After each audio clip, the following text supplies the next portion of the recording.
Mapagpalang araw mga ka-nurse, nandito na naman tayo para magtalakay ng paksang pakalusugan tungkol sa pag-aalaga po ng mga bata. Pag-usapan natin ang ear infection sa mga bata. So, di ba common yan na nagkakaroon ng mga ear infection. Ako ba nung bata ako, nagka-ear infection ba ako? Parang oo. Okay? So, nagkaroon. So, dapat lamang po na pag-aralan. Tingnan po natin, baka meron po kayong bagong matutunan dito or baka ito po yung information na hinahanap ninyo. So, ano ba yung ear infection? So, nangyayari ito yung infection doon sa middle ear. Kasi di ba meron tayong outer ear, meron tayong inner ear, so merong middle ear. So, yung sa middle ear po nangyayari yung infection.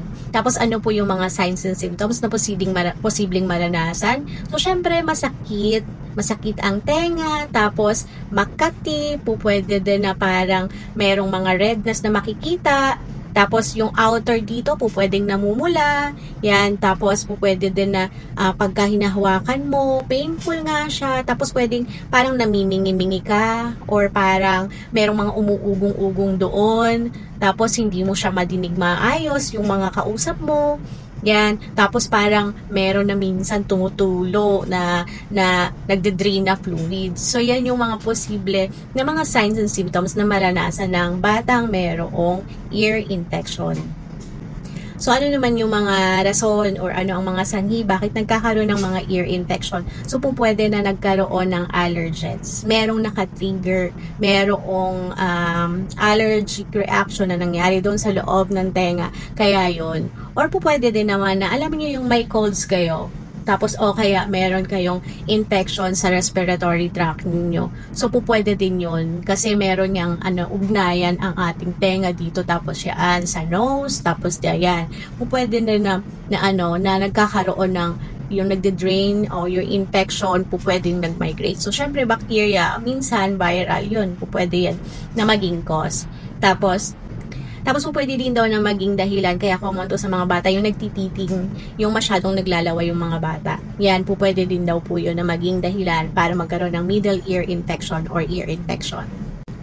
Or yung namamaga yung adenoids, yung dito sa may lalamunan. Yan, pag nagkakaroon ng pamamaga doon, yun po pwede rin may infected adenoids. Po pwede din yun maging dahilan para magkaroon ng ear infection. Ano nga ba ang treatment na gagawin natin dito? So, syempre, ang treatment natin dito ay kailangan natin na pa-check up sa inyo muna doktor at bibigyan, examinin kasi yan. So, the EENT, the ear, eye, nose and throat specialist, titingnan niya yan, sisilipin niya ano ang problema, baka mamaya may napasok doon, baka mamaya may sugat doon or whatever. So kung ano man yung infection na naging cause, ititreat po yun.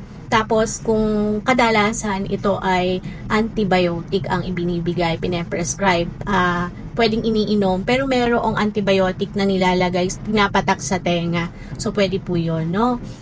Over-the-counter medication, meron din naman po. Pero mas maganda po na ma-evaluate at ma-assess kayo ng inyong doktor bago kayo gumamit ng mga medicine na inyong ilalagay lalo na sa inyong tenga. So, paano natin ito mape-prevent? So, umiwas tayo dun sa mga tao na merong colds kasi nga isa yun sa sanhi, no? So, pag nagka-colds ka, baka mag-lead ito sa ear infection. So, umiwas tayo sa kanila. Frequently, wash your hands. Tapos, i-avoid niyo yung mga touching ng inyong nose, mga eyes, yan. Or umiwas kayo dun sa sa mga nag-smoke na hindi siya madamay. So actually mahirap pagka ang bata, no, lalo na pagka nasa loob yung ear infection na yan, mahirap para sa mga bata, magiging iyakin sila, tapos nasasaktan sila. Minsan mahirap para sa ating mga magulang na maintindihan. Kaya naman iwasan, kailangan din natin na gumawa ng mga paraan para hindi magkaroon ang mga anak natin ng ganito. At saka alagaan natin silang mabuti. Yun, keep their ears clean kasi baka mamaya merong mga Pwede din kasi yung mga impacted cerumen, yung mga tutulin na nanigas, pwedeng mag-cause. Tapos mag-ear care po, yung tama pong paglilinis ng tenga, yung external lang po ang nililinis, hindi po yung ipinapasok yung buds dun sa loob, ganon. Yung mga sharp po na ipinapasok sa tenga, iwasan nyo po yun. Tapos, wag nyo po bang basta-basta pinapabayaan yung mga anak ninyo na kung ano-ano yung mga, minsan, sila, curious sila, minsan nagtaguan, tinago yung maliit dun sa tenga. Nangyari po yan dun sa anak ko. Kasi tinago daw niya yung something na maliit, so naiwanan po dun sa loob. Kung magtatagal yun, or anything na mailagay sa loob na hindi naman dapat, foreign body po yan, that also can cause infection.